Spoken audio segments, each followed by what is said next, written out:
ओम शांति।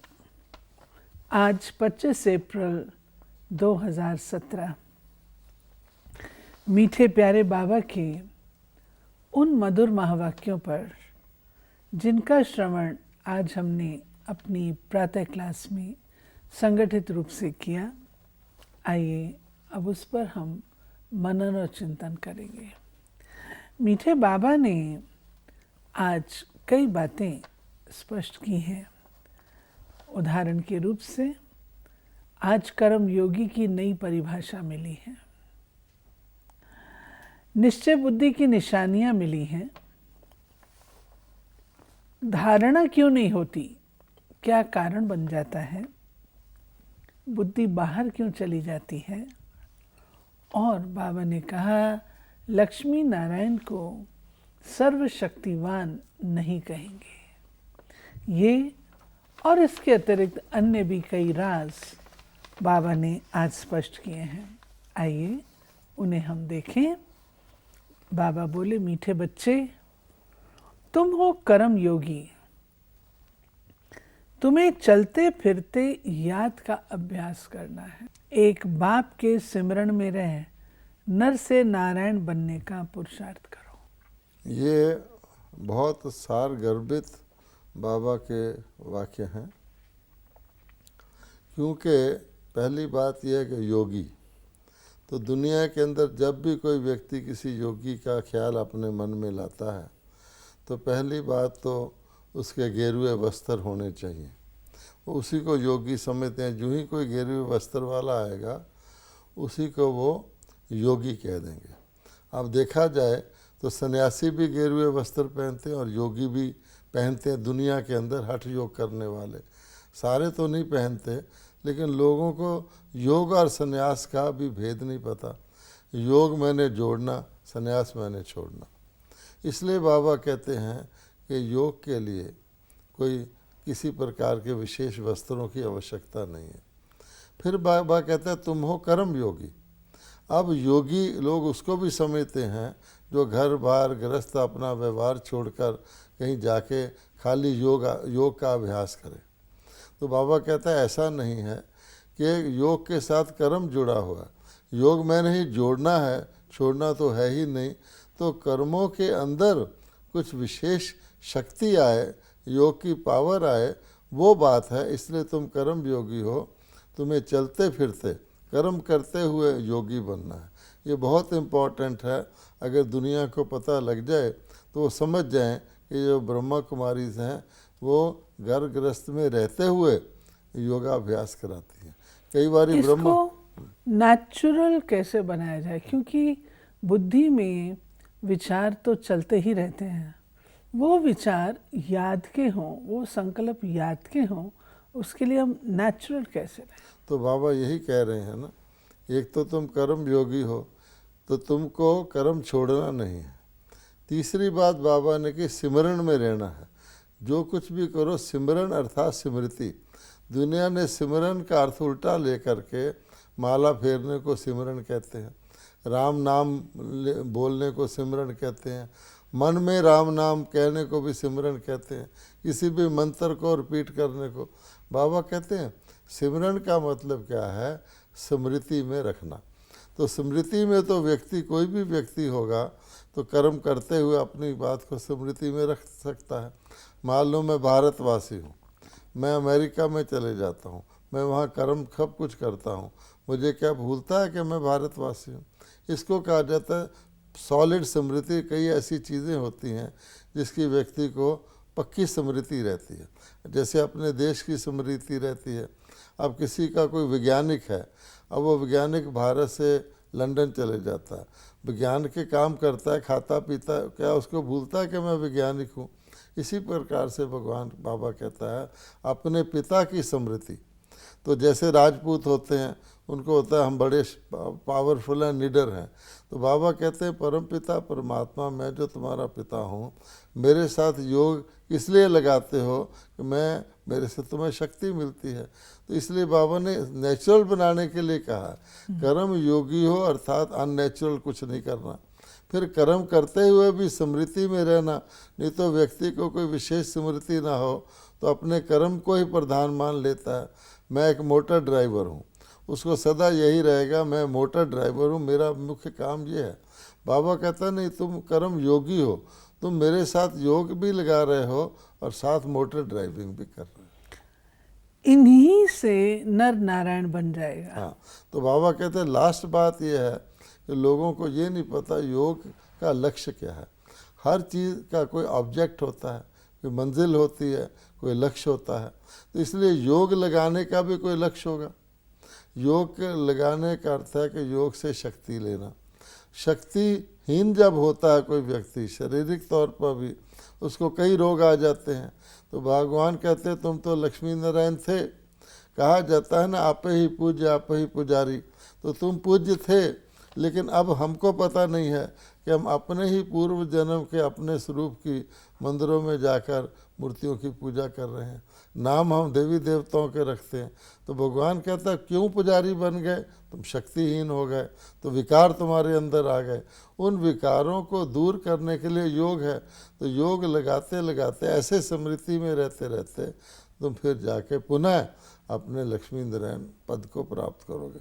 तो योग का लक्ष्य भी है, योग की विधि भी है इसमें, और योग वास्तव में क्या है, किसके साथ लगाना है, उसका सार इस सेंटेंस में आ जाता है। बाबा ने निश्चय बुद्धि बच्चों की मुख्य निशानी बताई और उसमें बताया है कि उन बच्चों का बाबा के साथ पूरा पूरा लव होगा। वे बाबा के हर फरमान का पूरा पूरा पालन करेंगे। उनकी बुद्धि कहीं भटकेगी नहीं। रात को जाग कर भी बाप को याद करेंगे और याद में रहकर भोजन बनाएंगे। यानी बाबा ने कहा है, ऐसे तो दुनिया में परमात्मा पर निश्चय है, वो जनरली ये मान लेते हैं जो परमात्मा को मानता है वो आस्तिक है, जो परमात्मा को नहीं मानता नास्तिक है। ये लेकिन जो आस्तिक और नास्तिक हैं, अगर लोग कहते भी हैं दोनों के जीवन में क्या फ़र्क है, कई बार नास्तिक लोगों का जीवन अगर धारणा देखी जाए, व्यवहार देखा जाए तो आस्तिकों से अच्छा होता। तो क्या हुआ, परमात्मा को मानने का निरादर ही कराया ना। यहाँ तो बाबा ये कहता है कि परमात्मा को मानना नहीं, जानने के बाद भी निश्चय की परसेंटेज कितनी है ये बाबा बता रहा है। क्योंकि बाबा ने कहा हुआ है कि आश्चर्यवत सुनंती पशंती कथंती फिर भी भागंती, कि मेरे से डायरेक्ट ज्ञान सुनने वाले, सारे चीज़ को देखने वाले, समझने वाले, दूसरों को सुनाने वाले, उनका भी निश्चय शेक हो जाता है। और निश्चय की अगर बात लें तो सारे ही भगवान ईश्वरी पढ़ाई पढ़ने वालों में भी कितने माला के दाने बनते हैं, 8 जो पक्के, जिसकी बाबा ये परिभाषा दे रहा है। उसके बाद 108 और 16,000। इसलिए बाबा उनकी निशानी बता रहा है कि पहली बात होगी उनका बाबा से अटूट प्रेम होगा। प्रेम हम सबका बाबा से है, लेकिन अटूट का मतलब क्या होता है कि केवल और केवल बाबा से प्रेम और किसी से नहीं, जिसको बाबा अव्यभिचारी प्रेम कहता है। अगर हमारा प्रेम, हमें पता है कि परम पिता परमात्मा से हमारा संपूर्ण कल्याण हो सकता है और किसी से कल्याण हो ही नहीं सकता, थोड़ा बहुत होता है यानी अपूर्ण कल्याण होता है, तो कौन अक्लमंद होगा जो परमात्मा से 24 घंटे कल्याण करवाने की बजाय और तरफ कल्याण करवाए। इसलिए बाबा कहता है मेरा तो शिव बाबा एक, हाँ जी सब कहते हैं। दूसरा हिस्सा दूसरा ना कोई, वहाँ चुप हो जाते हैं। वो समझते हैं कि दूसरे भी थोड़े थोड़े हैं। ऐसे कईयों के मुंह से भी निकल जाता है कि अगर हम बीमार हो गए, हमारे को धन की आवश्यकता पड़ गई, हमारी टांग टूट गई, तो परमात्मा थोड़ी हमारी टांग ठीक करेगा आके, इसलिए हम डॉक्टर के साथ भी कनेक्शन रखें। तो बाबा कहते हैं निश्चय की निशानी थोड़ी है। अन्य सभी साधनों पर आधारित रहते हुए हम कहें कि अब हम भगवान पर आधारित हैं, वो सोचना चाहिए कि मेरी निश्चय की परसेंटेज क्या है। इसीलिए बाबा ने भोजन की बात की है कि भोजन तो सभी बनाते हैं, सभी खाते हैं। कई जगह सात्विक भोजन भी बनता है, मांसाहार नहीं होता, प्याज लहसुन के बिना भी कई जगह भोजन बनता है, मिर्च मसाले के बिना भी बनता है। कई लोग नेचर केयर वाले बिल्कुल भी चीज़ें यूज़ करते हैं, वो समझते हैं बहुत सात्विक हो गए। लेकिन बाबा क्या कहता है, इस तमोगुनी दुनिया की हर वस्तु में तमोगुण है। आप फल भी खरीद के ले आएँ, चलिए ऐसा ऑर्गेनिक फल बना लें जिसके अंदर केमिकल फर्टिलाइज़र नहीं, क्या वो सात्विक है? तो बाबा इसलिए कहता है कि वो जो निश्चय बुद्धि होगा 100%, वो ये भी ध्यान रखेगा कि मैं भोजन भगवान की याद में 100% बनाऊं और 100% खाऊं। हम भी भोग लगा के भोजन खाते हैं, तो क्या होता है कि जैसे रस्म होती है ना कि भाई भोजन आया है, बाबा को याद करके खा लो। जो बनाने वाले वो भी कहते हैं, बाबा की याद में भोजन बनाना शुरू करते हैं, बाद में एक दूसरे से बातचीत भी करते हैं। फर्क पड़ गया ना, तो उसकी बाबा निशानी बता। हाँ, जैसे माँ होती है, वो बच्चे के लिए खाना बनाती है, उसके बुद्धि में केवल बच्चा रहता और कोई नहीं आता। ऐसे ही अगर बाबा के लिए बना रहे हैं तो और कोई बुद्धि में आएगा ही नहीं। यानी हर भोजन हमारा ब्रह्मा भोजन होना चाहिए, हर भोजन हमारा प्रसाद होना चाहिए। कोई किसी पेशेंट के लिए कोई डाइट तैयार करता है, सीरियस पेशेंट के लिए, तो कितना ध्यान रखता है कि ये डाइट पेशेंट की है, इसमें मैंने कुछ ज़रा कम कर दिया तो पेशेंट की मृत्यु भी हो सकती है। इसी प्रकार से पहले तो हम अपने आप को पेशेंट माने कि परमात्मा जो हमारे को सदगति करने वाला है, हम संपूर्ण दुर्गति में हैं। हम गलती से दुर्गति में भी थोड़ी सदगति समझ लेते हैं, ये चीज़ अच्छी है। सतयुग में बाबा कहता है कलयुग में सब चीज़ सड़ी हुई है, सब चीज़ वायरस भरी हुई है, सबके अंदर विकार भरे हुए हैं। इस वरना विकारी दृष्टि ना जाए, किसी की गलती ना, बाबा कहता ना तुम किसी की गलती नहीं देखो। देवताओं की ऐनक कहाँ से लाएं जो हर एक में गुण देखें। तो बाबा कहते हैं बड़ी सीरियस बात है, हमारी पढ़ाई भी बहुत सीरियस है। बाबा की मुरली में नेचुरल है, भगवान है। हाँ, तो भगवान ऐसी बातें हमें बताएंगे जो कि जीवन को पलटाने वाली हो। हाँ, हमारी आंखें खोल दें। खुली हुई आंखों को भी और खोलने की आवश्यकता है। बाबा बोले हैं आज कि यहाँ पर तुम बच्चे क्या करते हो, बाप से सीखकर स्वर्ग की राजधानी स्थापन करते हैं। बाबा कहते कोई बच्चे फिर क्या करते, साइंस आदि सीख करके नर का विनाश करने के निमित्त बन जाते हैं। स्थापना और विनाश का कार्य अब चल रहा है, विनाश हमेशा पुरानी चीज़ का होता है। यानी इसमें जो निश्चय की बात है उसमें 3-4 बातें हैं। पहला है कि शिव बाबा पढ़ाते हैं, दूसरा है कि वो परम धाम से आकर पढ़ाते हैं। क्या पढ़ाते हैं? ऊंचे से ऊंची पढ़ाई पढ़ाते हैं, मनुष्य से देवता बनाते हैं, और इस समय जो पढ़ने वाले हैं वो बंदर जैसे मनुष्य हैं, विकारी जैसे मनुष्य हैं। और बाबा कहते हैं स्थापना और विनाश का कार्य भी साइमल्टेनियसली चल रहा है। बाबा ने कहा 2 तरह की पढ़ाई है। एक पढ़ाई मैं परमात्मा पढ़ाता हूँ, मेरे द्वारा पढ़ने वाली जो पढ़ाई है उसको सीख करके मनुष्य देवता बन, हमारा एम ऑब्जेक्ट है मनुष्य देवता बनना। एक दूसरी पढ़ाई भी है जो साइंस आदि पढ़ते हैं। तो बाबा कहते समझते तो ये कल्याण के लिए है, लेकिन साइंस, आज की साइंस का फाइनल एम एंड ऑब्जेक्ट विनाश करना है। तो बाबा कहते विनाश भी कोई ऐसी खराब चीज़ नहीं है, विनाश भी खराब चीज़ का ही किया जाता है ना। दुनिया के अंदर कोई भी विनाश करता है तो खराब चीज़ का ही करता है ना। अगर डॉक्टर किसी के शरीर से कोई अंग भी निकाल के फेंक देता है तो खराब को ही फेंकता है ना।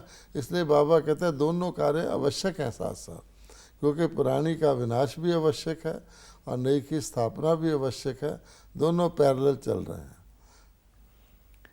आज बाबा ने कहा कि सारी सृष्टि जो है वो दुख की दुनिया बन गई है। सिर्फ सन्यासी हैं जो अपने को दुखी नहीं मानते हैं, समझते ही नहीं है। वे सुख और दुख दोनों से अपने आप को न्यारा समझते हैं। लेकिन बाबा कहते हैं वो दुखी ज़रूर, क्योंकि शरीर दुखी होता है ऐसा वे लोग कह देते हैं। आत्मा थोड़ी दुखी होती है, आत्मा सो परमात्मा है, वो कैसे दुखी होगी? ये बाबा कहते उल्टा ज्ञान है। अब है ही झूठ खंड, तो उसमें मिलेंगी ये बातें। इसमें बाबा ने बताया है अच्छी तरह से, हमारी बुद्धि में ठोक ठोक के भरा है कि बच्चे ये दुख की दुनिया है, कलयुग चल रहा है और दुख और ही बढ़ेगा, इसलिए यहाँ कोई भी यत्न कर लो दुख ने तो बढ़ना ही है। तो हमें ये रियलाइज़ होगा दुख की दुनिया है, तो हम अपनी पढ़ाई को, अपनी धारणा को उस एंगल से देखेंगे, टाइम वेस्ट नहीं करेंगे। अब बाबा कहते हैं इस दुख की दुनिया में सब लोग तो मानते हैं दुख की दुनिया है, क्योंकि टेंशन, तनाव, परेशानी, शारीरिक रोग, मानसिक सबको फील होता है। इसमें भी, इस दुनिया में भी एक ऐसी कैटेगरी है जो समझते हैं हम दुख में नहीं हैं। बाबा कहता है मैं तुमको समझाता हूँ, हैं वो भी दुखी, लेकिन वो एक गलत फहमी में है, उल्टा ज्ञान बुद्धि में धारण किए हुए हैं कि हम दुख में नहीं हैं। बाबा कहते हैं जब उनको शारीरिक रोग आता है तो वो तो कह रहे हैं हम दुख में नहीं हैं, शारीरिक रोग के कारण अस्पताल में पड़े हैं। जाके उनसे पूछो कि भाई दुख में हो कि नहीं हो, फिर वो कह देते हैं ये तो शरीर को दुख आ रहा है, मैं तो आत्मा हूँ, इसलिए मेरे को तो कोई दुख नहीं है, क्योंकि ऐसा पढ़ाया जाता है। ऐसे भी दुनिया में, इस दुनिया में लोग हैं, जब किसी की मृत्यु होती है उनके रिश्तेदार की, तो हंसते हैं अपने, ये उनको ये धारणा उल्टी है कि दुख सुख को ध्यान में नहीं देना। तो बाबा कहता है, सन्यासी कहते हैं ये तो शरीर को दुख हो रहा है ना, तो दुख किसको होता है? शरीर को होता है या आत्मा को होता है तो उल्टा ज्ञान ना, मुर्दा शरीर को दुख कभी नहीं होता। फिर बाबा कहता और आगे फिर भी उसको फीलिंग को दूर करने के लिए कह देते हैं आत्मा तो परमात्मा है ना, अब परमात्मा को थोड़ी दुख होगा। इस तरह वो उल्टा ज्ञान रखे हुए हैं दुखी। बाबा कहते हैं कि देखो, फादर माना रचयिता, और कौन सी रचना रचेंगे? स्वर्ग की, परंतु वो निराकार है, आत्मा भी निराकार। आत्मा का रूप क्या है, परमात्मा का रूप क्या है, ये भी लोग नहीं जानते। बाबा कहते हैं अब आकर के मैं सारी बातें तुम बच्चों को समझाता हूँ। फिर बाबा ने भोजन जो है वो याद में रह कर के बनाने के लिए कहा। बाबा कहते हैं कम से कम 8 घंटा तो शिव बाबा की याद में रहो, 16 घंटे तुम और कुछ करो, लेकिन 8 घंटे तो याद में रहो। कई कहते हैं ना हम बिजी रहते हैं, हमें तो दिन रात फुर्सत ही नहीं मिलती। तो बाबा कहते हैं सोने का टाइम, खाने का टाइम, ट्रैवल का टाइम निकाल लो, उसमें 8 घंटे लगा लो। बाकी कहीं भी जॉब करता है, नौकरी करता है, दुकान खोलता है, 8 घंटे उसके लगा लो, 16 घंटे हो गए। बाकी 8 तो तुम, बाबा हमको एनालाइज करके बता रहे हैं टाइम मैनेजमेंट, कि तुम लोग जो कहते हो हम दिन रात व्यस्त रहते हैं, गौर से देखो तो तुम काम धंधा जो है अपना 8 घंटे करते हो, सरकारी नौकरी भी 8 घंटे ही होती है, बाकी 8 घंटे खाने पीने सोने तैयारी में लगा दो। बाकी 8 घंटे कहाँ है? उसको सेव करके उसको तो परमात्मा की याद में लगाओ। बाबा ने कहा है कि देखो, गीता जो है बेशक मनुष्य कंठ कर लेते हैं, सुनाते हैं, अच्छे मिठास से भी सुनाते हैं, लेकिन उससे कोई फ़ायदा नहीं। क्यों? क्योंकि बाबा कहते हैं कि नाम ही उसने बदल दिया है, तो योग जो है वो उनके साथ जुटता ही नहीं। बाबा कहते हैं एक प्रोफेशन बन गया है। कई लोग होते हैं अच्छी तरह गीता पढ़ते हैं, उसके शास्त्र श्लोकों को रट लेते हैं, बहुत मीठी आवाज़ मीठी तरस से बोलते हैं। आजकल तो माताएं महिलाएं भी निकली हैं जो गीता बहुत प्रेम से सुनाती हैं, तो कर्ण रस के कारण भगत जन उसको, उनको और तो आगे पीछे कुछ पता ही नहीं, भगवत गीता शिरोमणि शास्त्र है, सुनते हैं। बाबा कहते हैं वो सब ठीक है, लेकिन एंड रिजल्ट क्या है? गीता का जो बेसिक सार था कि गीता निराकार परमात्मा ने सुनाई है, अब वो कह रहा है मुझे उसी रूप में याद करो, उसको गुम कर दिया, तो फाइनली प्राप्ति तो कुछ नहीं हुई ना। बाबा ने आज वरदान दिया है। बाप कहते अमर भव, जीते रहो। सतयुग में तुमको काल नहीं खाएगा, वहाँ तो मृत्यु अक्षर ही नहीं। वहाँ ये कहेंगे ही नहीं कि फलाना मर गया, तुम कहेंगे हम पुराना बूढ़ा शरीर छोड़ नया लेते हैं। भले महाकाल का मंदिर भी बनाया है, परंतु वो किसका है वो पूरा परिचय नहीं। सजावट भले कर देते हैं झंडियाँ आदि लगा के, लेकिन उसको परिचय सहित लोग जानते नहीं है। यानी बाबा कहते हैं जैसे लौकिक माता पिता भी कहते हैं, बच्चे को आशीर्वाद देते हैं, तेरी लंबी उम्र हो, चिरंजीव भव। तो बाबा कहते हैं ये भी कहाँ से निकला? अगर लौकिक माता पिता कह भी देते हैं तो क्या सचमुच व्यक्ति की लंबी उम्र हो जाती है? क्या सचमुच चिरंजीव हो जाता है? नहीं। ये अवश्य है कि सबके आशीर्वाद मिलने से व्यक्ति की आयु बढ़ती है, लेकिन ये भी फिर आयु कम के स्टेट में ही कहा जाएगा तेरी आयु बढ़े। बाबा कहते हैं सतयुग में तो आयु होती ही पूरी है, वहाँ मरने का शब्द भी प्रयोग नहीं होता। कहेंगे श्री राम जी मर गए, ऐसे मुख से ही नहीं निकलेगा। तो वहाँ तो देवताएं पूरी आयु भोग कर ही उनको पता रहता है आत्मा को क्या मैं अपना नया शरीर ले रही हूँ।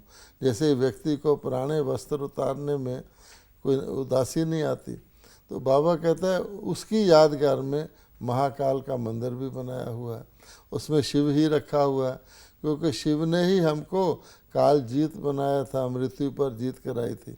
तो बाबा कहता है उनको ज्ञान नहीं है, खाली सिंबल रखा हुआ है। फिर बाबा ने आज जो वरदान दिया है वह है स्मृति के महत्व को जान, अपनी श्रेष्ठ स्थिति बनाने वाले अविनाशी तिलकधारी भव। भक्ति मार्ग में तिलक का बहुत महत्व है।